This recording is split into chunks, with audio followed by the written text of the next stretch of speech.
Hey, expert investors, I want to share with you a lesson that we learned by accident. And it has to do when you're building or renovating new rental suites, and why nice matters. And there's this commonplace assumption that landlords are slumlords, or landlords provide crappy housing, or it doesn't look good, or they use cheap materials, or something of that nature. That if you're renting a unit, it's not supposed to be nice unless you're in a crazy nice neighborhood and paying crazy kind of rents. But that's not the case. So when you're doing a renovation, I'm finding that most landlords that I work with and investors that I work with and we consult with are using quality stuff and making their products look nice, like the stuff behind me.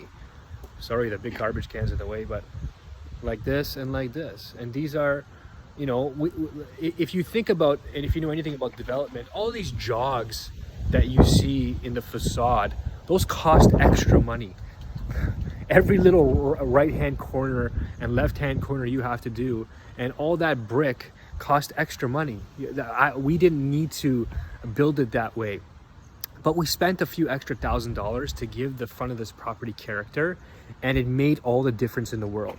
Our designer suggested to us, and totally against our decision. Our direction was, hey, let's build this thing and let's build it as cheap as possible without it being crappy, and we'll still get good rents. And he suggested that the facade and the interior layout, to design it with comfort in mind and use good quality materials, not high end, but good quality that look nice.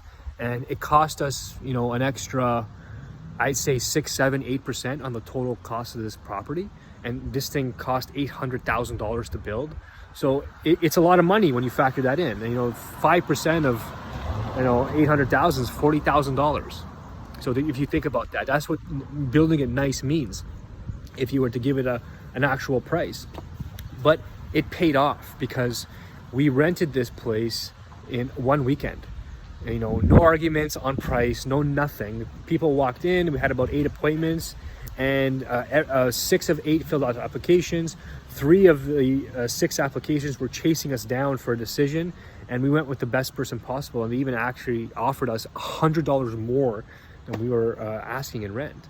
And their comment to us was, there's nothing like this available on the market.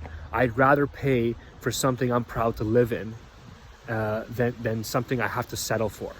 And that was just like a big eye-opener for me. And I'm quoting word for word.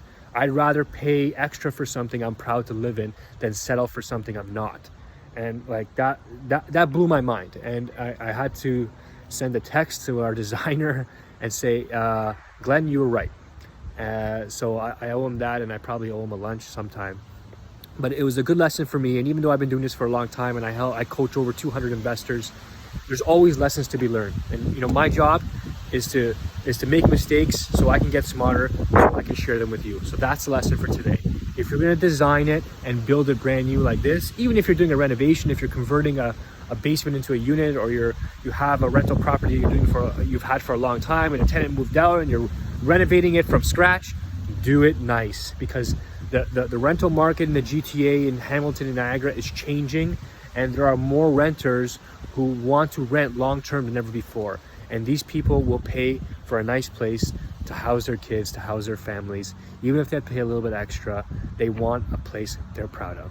So don't forget that the next time you're in a renovation or a build. Talk soon.